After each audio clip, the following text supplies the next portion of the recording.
Para la gloria de Dios, 50 años de ardua labor pastoral, evangelística y misionera.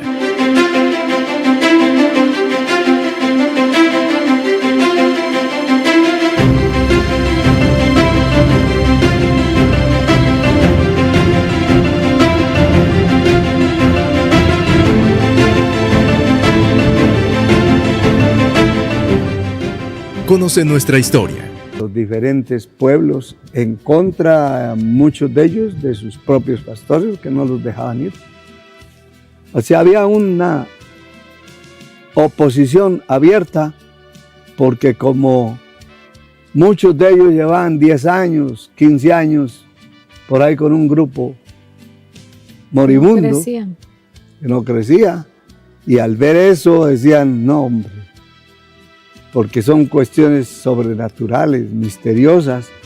Cuando se busca a Dios de verdad, eso suceden cosas, suceden cosas extraordinarias. Realmente para nosotros la experiencia en lo personal en Lebrija fue una experiencia, pues Dios, yo trabajaba con el gobierno, tenía una buena plaza, como dicen acá, ¿verdad?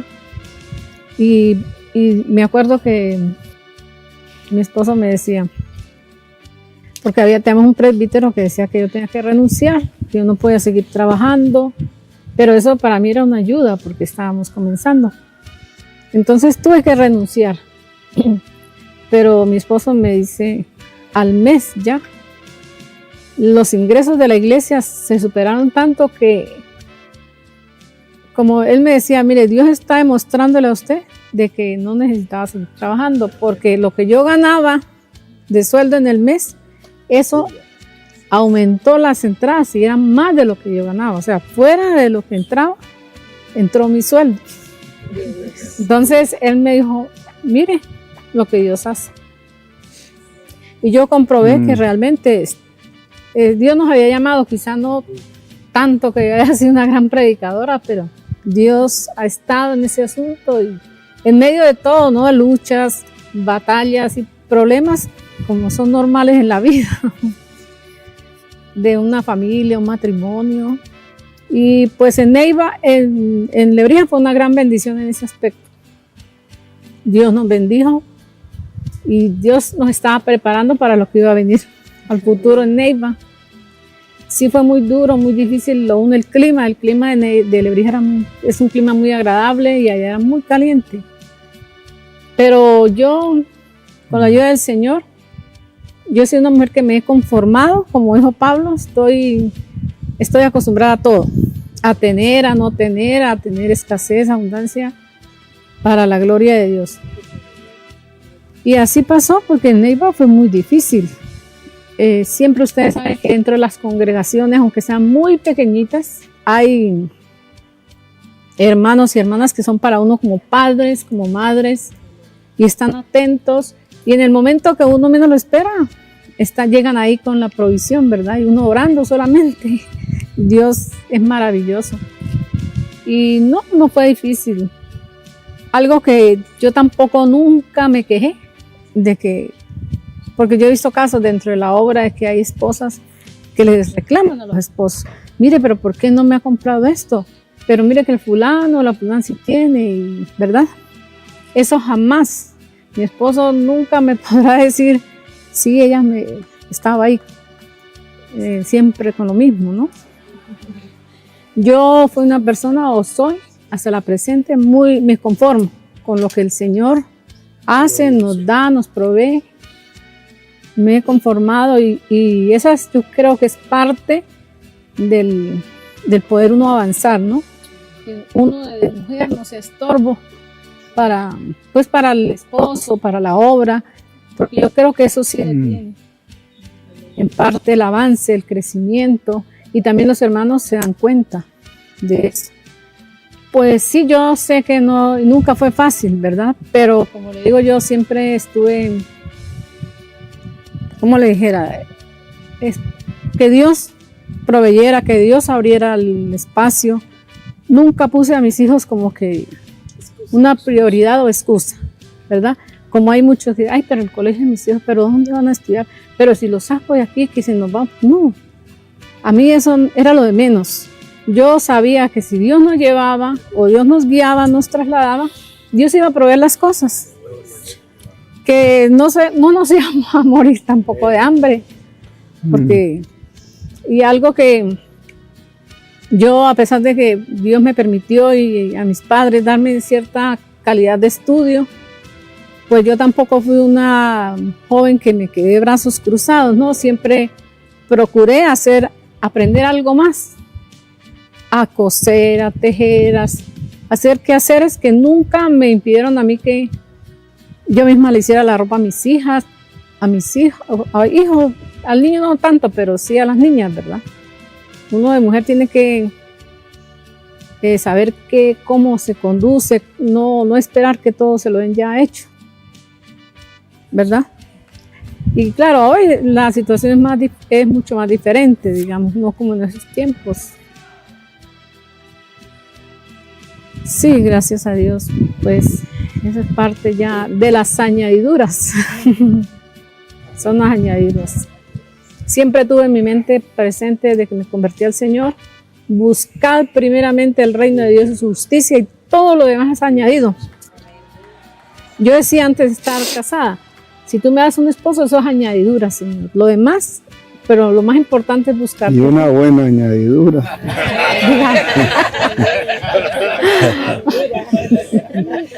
Allí sucedieron muchas cosas porque la gloria de Dios se entró allí.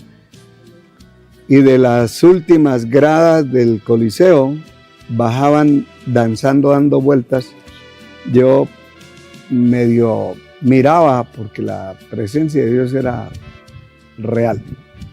Medio miraba y me dio cierto temor de que se iban a reventar, a matar, porque se venían desde las gradas de cemento de arriba, dando vueltas y ¡pah! ¡Pah! Hasta que caían a la platea.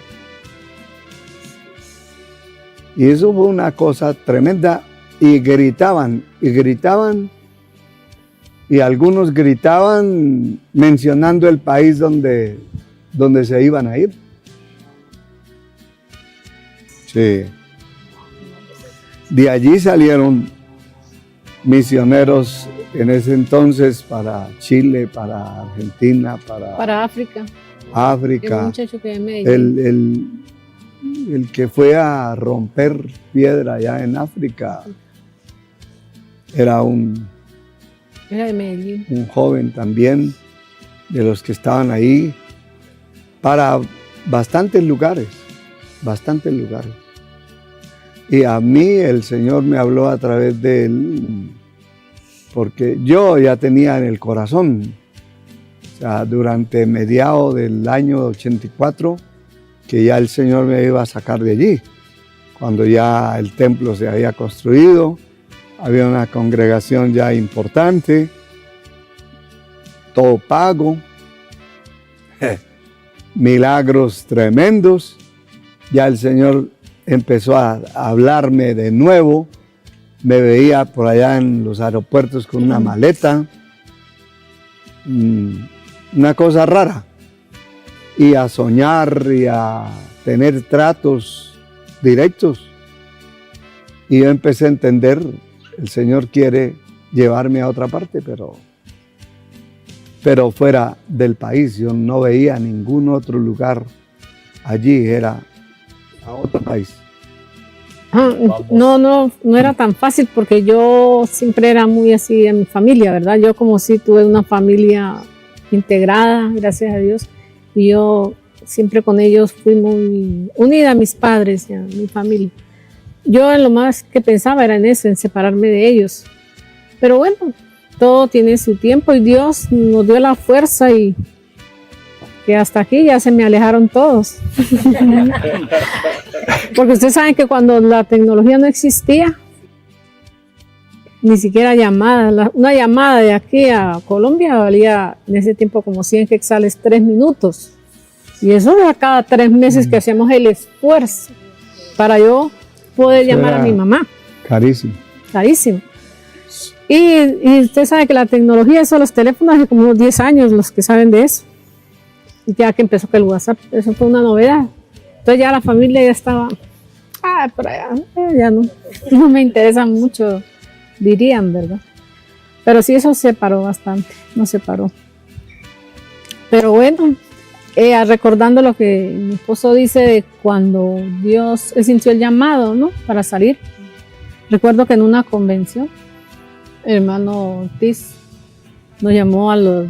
no, esa vez no llegó el hermano Ortiz, no recuerdo. Total que yo sí me acuerdo que el hermano Muñoz nos sentó a los dos y le dijo a usted que había 2 lugares fuera de Colombia donde había una gran necesidad. Uno de esos era Portugal y otro lugar era Guatemala. Entonces, él nos dijo, Portugal tiene que ir a aprender portugués. Y dije, para esto se va a llevar tiempo. Y entonces, dice el hermano Muñoz, que nos entrevistó en esa ocasión, que yo recuerdo, no sé si ya había hablado con el hermano Ortiz. Mire, sí, yo le dije, ay, hermano, a mí se me hace como difícil, le dije yo, Portugal, pero por la idiosincrasia, la cultura, el idioma es un poco, no sé. Entonces, él era el que iba a decidir, ¿verdad? Y entonces, ahí él fue el que decidió, no sé, que hablarían más de Guatemala.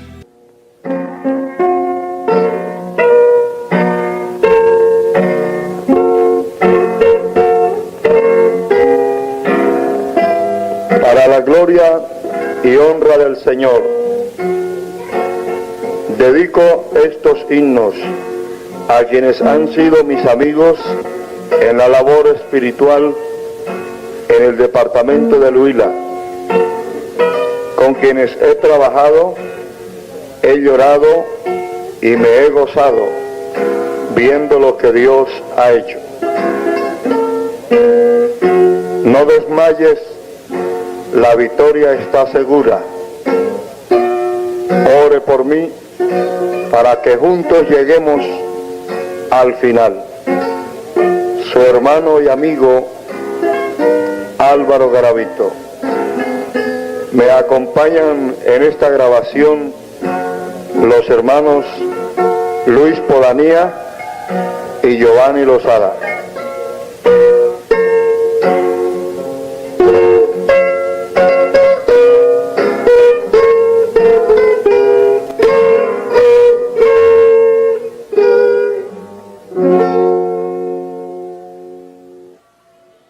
Pastor Álvaro Garavito, el hombre de Guatemala.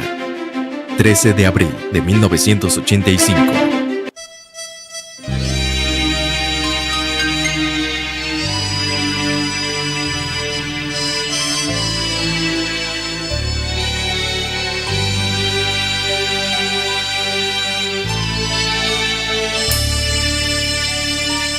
Misionero, saliste lejos, buscando almas para salvar, obedeciendo la voz del cielo que te llamaba a otro lugar.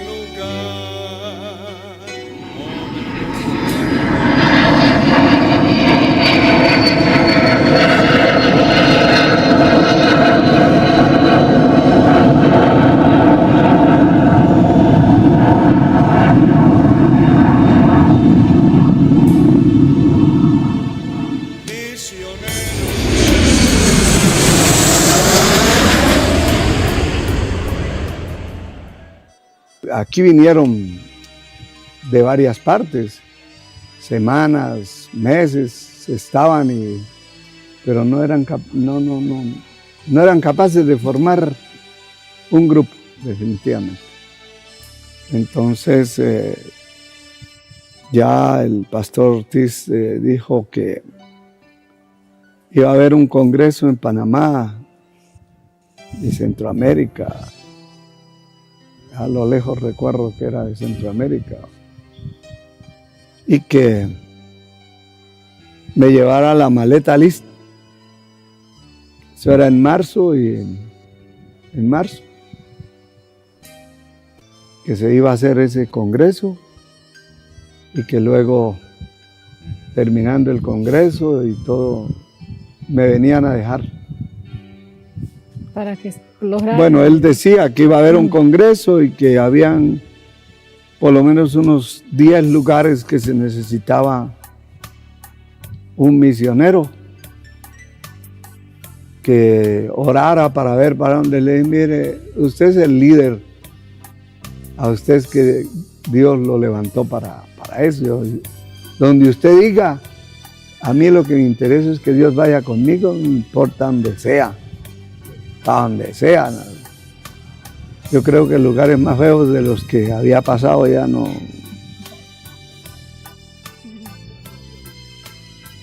Y más duro, ¿no? Y de hecho que aquí fue duro al comienzo, pero eso no se puede comparar con esas cosas. Definitivamente. Y llegué con mi maleta al Congreso, a Panamá, y nos encontramos en el salón, en el lugar donde se iba a hacer el evento, y tan pronto me vio, nos dimos un abrazo y me dijo, usted es el hombre de Guatemala, no ande pensando en otra cosa. Amén, le dije. Yo no sé ni dónde queda eso. Pero amén, aquí está mi maleta lista. Y entonces fue cuando ya después de un par de semanas allá en Panamá, nos vinimos para acá. Me vinieron a dejar el 13 de abril. El 13. Y aquí el 13 de abril, pues para ese tiempo había un campo blanco acá, que había un muchacho que estaba atendiendo, pero era una familia, casi una familia, pero una familia que la mayoría tenían muy mal testimonio. Y no se pudo hacer nada. Ya se desvaneció eso porque no se pudo. Y el grupo que había, tal vez unos 15 o 20 personas, era en Quetzaltenango, donde era miembro el hermano Rolando en ese tiempo, ¿no? Y esa iglesia la había trabajado el pastor Ortiz por tiempos a control remoto, y venía más a Quetzaltenango que aquí a la capital, porque tenía esa iglesia. Pero el pastor cayó en escándalos horribles y la iglesia se desbarató y quedó un residuo, quedó un remanente. Y ahí entonces el grupito que quedó pusieron a Patricio como pastor ahí. A ver ni cómo sería, ¿no? Pero eso fue lo que conocimos, aunque el líder de ese tiempo decía que, el líder de esa misión decía que aquí habían templos y congregaciones y todo, pero nunca existieron, ni existen, porque eso no existió. No había ninguna propiedad. Por lo menos si hubieran habido templos propios o algo, existiera con otro nombre, pero existiera. Eso no existió. Era una pretensión para decir que lo que se había hecho en un poco tiempo no era real. O sea, más bien de desvirtuar el propósito, ¿no? Pero el hermano es uno de los testigos. Yo creo que el más sincero de todos ahí fue el pastor Muñoz, que él dijo, allí se ha intentado levantar, pero no se ha levantado nada. Inclusive él tiene un mensaje en YouTube que circula todavía, que se titula el obrero que se envía. Y él hace referencia cuando el Señor me llama a mí a Guatemala. Eso lo vinimos a encontrar después de los años. Ahí está todavía circulando. Es un mensaje que dio, un mensaje en un culto misionero a pastores. Y él hace referencia a eso. En el 2000. Y dice que Dios llamó a una persona de allá de Colombia y que hasta en Guatemala se volvió cantor.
Pero él dice en ese mismo mensaje que prácticamente no había, y es que no había obra realmente. El grupito era el de Quetzaltenango, porque el otro, el Campo Blanco ese, que una familia, solo esa familia habían más de 20, pero todos, tal vez unos 2 no tenían mal testimonio.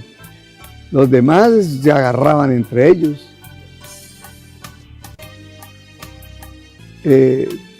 O sea, era una cosa terrible. Eso no servía para establecer una iglesia, mejor dicho. El testimonio no servía. Debido a eso, pues, se cerró ese campo y se reinició el trabajo. Se reinició con unos poquitos que quedaron. Y empezaron a llegar unas familias al poco tiempo. Entonces, el local estaba bastante escondido, la casa estaba bastante escondida en un sitio, pero yo tomé el parqueo ese de la calzada San Juan para predicar todos los días ahí. Todos los días. Solo, porque no tenía quien me acompañara. Yo me vine solo 3 meses, sin mi familia, y como no habían miembros, no había quien fuera a repartir un tratado, yo solo ahí, pero ahí la gente comenzó a convertirse. Porque también, por la misericordia de Dios, la oración, el sistema, si se le puede llamar, la forma, la práctica, más bien dicho, de la oración es el único medio por el cual nos podemos comunicar con el cielo. No es a señas, ni a golpes, ni nada de esas cosas. Es doblando las rodillas. Y ahí es que está la clave y suceden milagros y maravillas en cualquier parte de la tierra. Eso no es que porque este sea un lugar ya esos lugares donde había pasado eran suficientes para saber qué es lo duro realmente y qué es lo difícil. ¿Qué es lo difícil? Porque sucedieron muchas cosas, pero se reinicia el trabajo ya prácticamente sin conocer aquí a nadie. Y recuerdo que después de unos meses vino el evangelista Mario Pais con Abel Donis, que era otro que nos habíamos conocido en Colombia, y ellos eran de Guatemala, y que de hecho aquí fue una persona de relevancia en el evangelismo, en la predicación. Y supieron que yo estaba ahí, y llegaron una mañana. Yo estaba en oración porque yo oraba desde que amanecía el día hasta la 1 de la tarde. Eso era una jornada todos los días. Todos los días. Así estuviera ayunando, porque también volví a poner en práctica esos 3 meses que estuve aquí solo. Ayunaba día por medio, pero así salía a predicar. Y siempre la oración era amaneciendo el día hasta la 1 de la tarde. Y llegaron como a las 10, 10 y media de la mañana a tocar la puerta. Como no me conocía nadie, se me hizo extraño, y quién puede llegar a esta hora, ¿no? Y entonces yo no quería salir, y insistieron en tocar la puerta, que tenía los ojos hinchados y estaba tirado en el suelo. No quería saber de eso. Pero me tuve que levantar porque insistían en tocar, y salía a ver quién era, y me dijo: varón de Dios, hemos venido a traerle un saludo del cielo. Y como yo lo conocía, dije: pasen adelante, es una alegría verlos. Ver una persona conocida en un lugar desconocido es como agua en el desierto. En nombre de Dios. Y pasaron adelante, y cerrando la puerta, de una vez vino el Espíritu de Dios y empezó. Ni nos sentamos ahí en la puerta. Y empezó a hablar en lenguas y dijo: esto dice el Señor, no estés pensando regresar.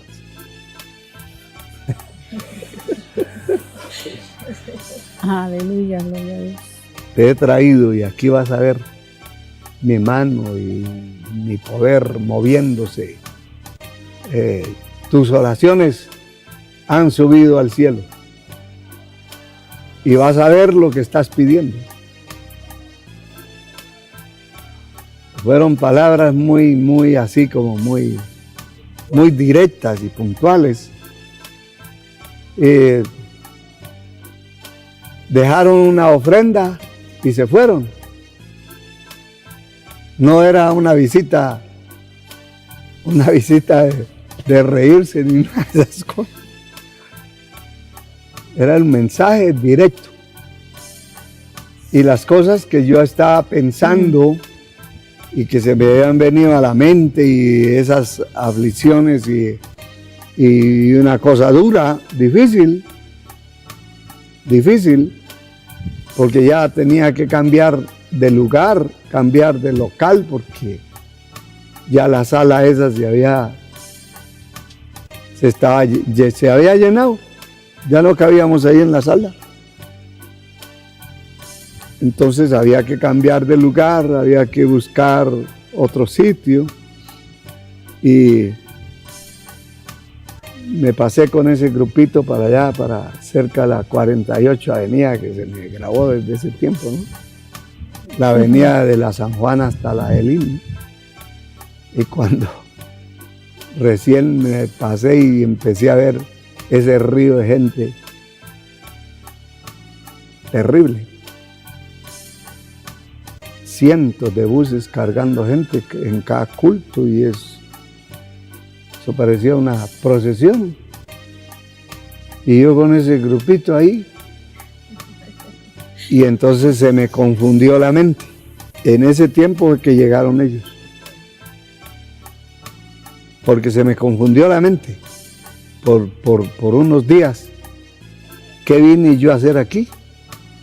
Si aquí esto está inundado de evangélicos, yo vine a meterme en un lugar que no hay necesidad, no sé para qué me mandaron para acá. Igual pensé yo, cuando ya estábamos aquí, que salíamos a las calles a evangelizar, yo encontrábamos mucha gente descarriada, y yo le decía a él, pero mire, una vez así muy decepcionada, un domingo, pero no sé, le dije yo, aquí yo creo que hay otros lugares más necesitados. Incluso allá en Colombia había más necesidad, yo creo. Ah, sí. Salía uno a evangelizar, la gente nunca había escuchado, era como una novedad del evangelio. Y aquí, yo dije, estamos mejor allá, que había más almas. Salíamos y no perdíamos el tiempo en la calle. Aquí uno se cansaba de evangelizar, no, la gente más dura y todo, encontraba un borracho tirado. Yo fui líder de caballeros. Ay, yo decía, no, esto yo jamás en mi vida lo había visto. Tanta apostasía había ya aquí en Guatemala. Y en Colombia jamás encontramos una persona en la calle decir yo fui cristiana o yo estuve descarriado, nada. Eso la gente ya era una bendición. Yo era feliz porque a mí me gusta mucho el evangelismo personal, casa por casa, donde fuera, donde sea. Y eso sí a mí me llegó muy profundo, me dolió, porque yo decía, no, yo le dije a él, aquí yo creo que aquí está uno como perdiendo el tiempo, porque hay mucha gente, todos conocen quiénes se van a convertir. Bueno, la obra es de Dios, ¿no? Realmente, si Dios nos trajo es con un propósito y no va a ser en vano, algo va a hacer Dios. De todas maneras, no éramos de aquí, en el momento que pudiéramos que haber salido, nadie nos iba a impedir, ¿no? Pero gloria a Dios por todo lo que ha hecho. Porque ahí mismo, en un culto de esos, fue donde llegó aquella Ana Walquiria. Y llegó esa familia, porque esa familia no estaban en ese grupo, en ese campo blanco. Esas familias llegaron después que ya estábamos formando. Entonces llegó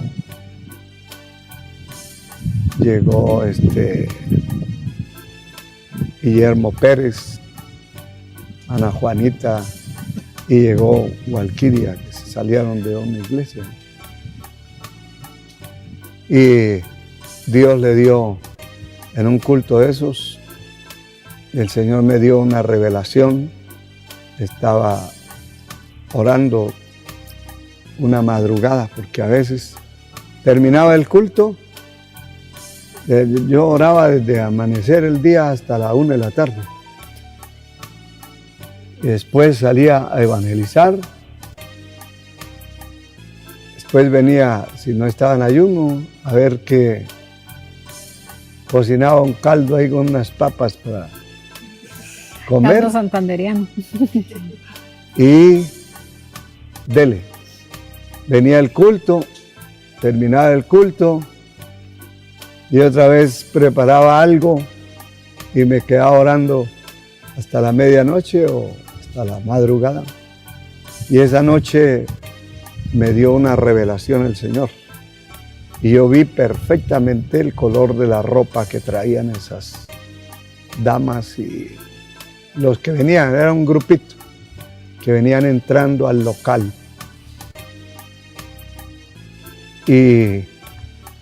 Y vi que yo le estaba poniendo las manos en la cabeza.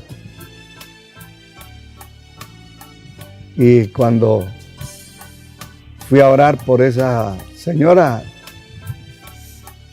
se cayó al piso y se quedó viendo una visión. Y se paró gritando, llorando, contando la visión, y la visión fue muy significativa para mí, porque decía, veo un tronco de un árbol, veo un árbol pequeñito que está saliendo de la superficie de la tierra, pero ya está grueso. Es como un tronco pequeñito, tierno, pero grueso, y está creciendo y creciendo. Y entonces él dice que una voz fuerte le dijo, esa es mi obra que yo haré aquí en este país a través de fulano. Entonces, cuando yo escuché eso,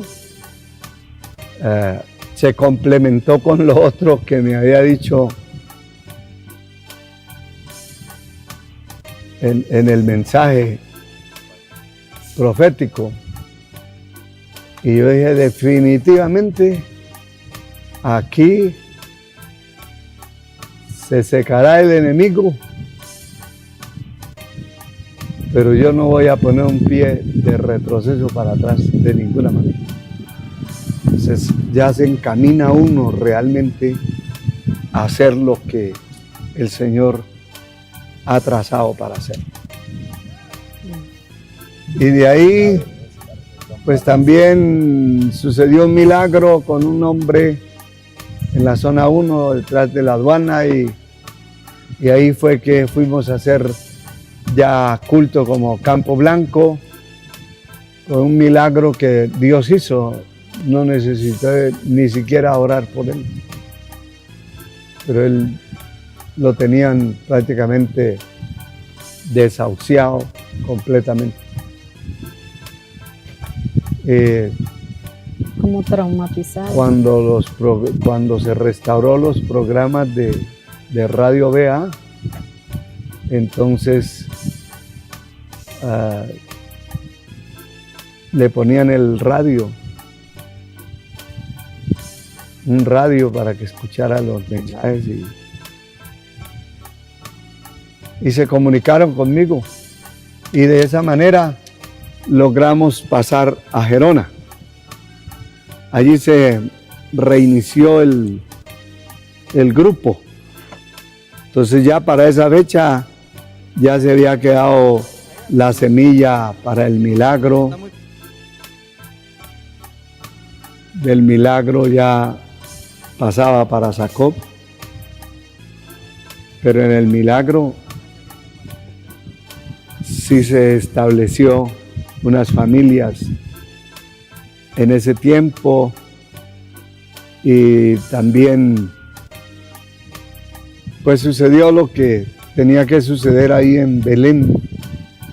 También, como el local estaba cerca de donde funciona la iglesia en Belén, entonces un hombre se unió a nosotros, pero cuando vio que el grupo empezó a crecer y empezó a coger fuerza, él pensó que era por él. Por supuesto, no era por mí tampoco. Era el Señor el que estaba trabajando, pero él pensó directamente que era por él. Y un día tenía yo que predicar, porque él iba y predicaba allí, y yo venía y le predicaba a él en un grupito que tenía. Y ese día iba a predicar yo, y me dijo, ya no lo necesitamos aquí, yo hoy voy a predicar. Ya aquí los hermanos no desean más seguir ahí con ustedes. Entonces se armó un lío, porque había gente ahí que no querían seguir con él, y entonces ya nos desligamos de ahí. Y los que se quedaron con nosotros, se formó el grupo que hoy se le llama Belén. Bueno, Es que en Berlín sí Berlín. había un grupo. Ese es Berlín. Lo que pasa es que le puse. No, Berlín sí eso hubo es un Berlín. grupo. Un Allá grupo que se unió después. ese grupo estaba muy bonito. Sí. Ya estaba formadito. Con hermano Raúl Figueroa. Pero, pues ahí así siguió, y el primer departamento donde se va a abrir obra después es a Alta Verapaz, específicamente. Ahí estamos. Ahí es el Alta Verapaz. Bueno, ese sí es Alta Tanchí. Verapaz. Aquí como salía un solo bus en el día para allá, una sola camioneta de esas, Para la aldea. los que no cabían adentro los subían arriba, en la parrilla, y ahí vamos. ¿Y de qué iba agarrado usted? Sí, no iba ahí. Me imagino que en el centro. Tal vez el que le sacó las fotos. Sí, él siempre iba con alguien.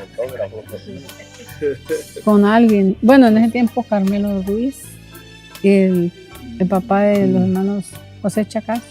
Porque esto fue el 86, o sea, ya la primera puerta que se abrió a través de Mario Páez, y entonces unió con nosotros Rafael Escobar a hacer un trabajo unido, pero sucedió igual.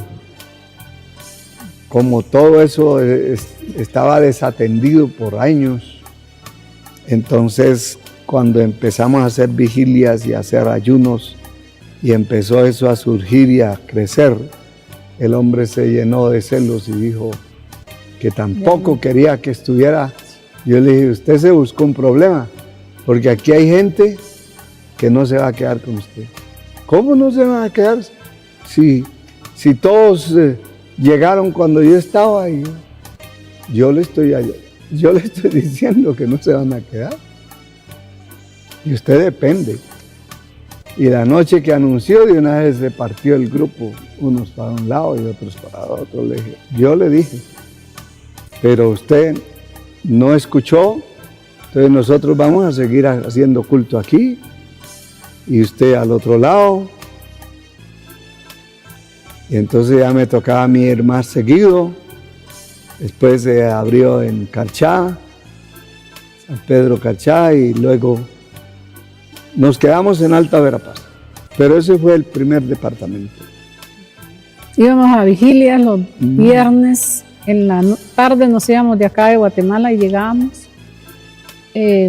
Hacíamos vigilia nos íbamos el viernes temprano y llegábamos el viernes en la tarde, noche, hacíamos vigilia y regresábamos el sábado a la capital.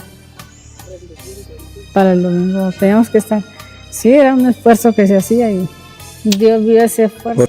Para la gloria de Dios, en 1990 se adquiere la primera propiedad.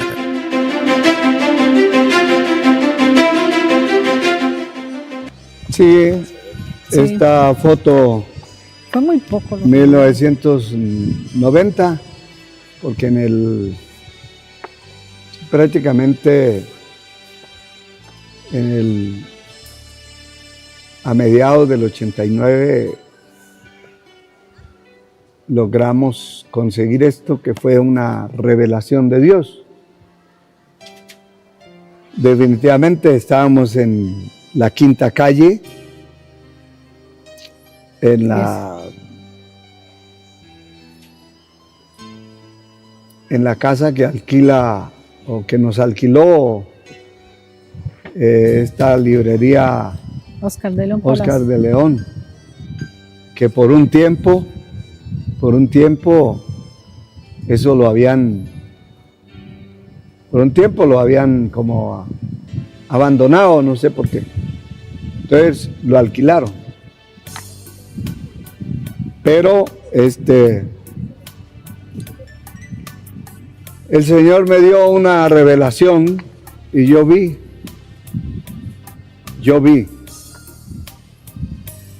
el nombre de Cipresales y vi que estábamos haciendo un negocio en la esquina de la colonia Cipresales, pero de la zona 6, sin conocer.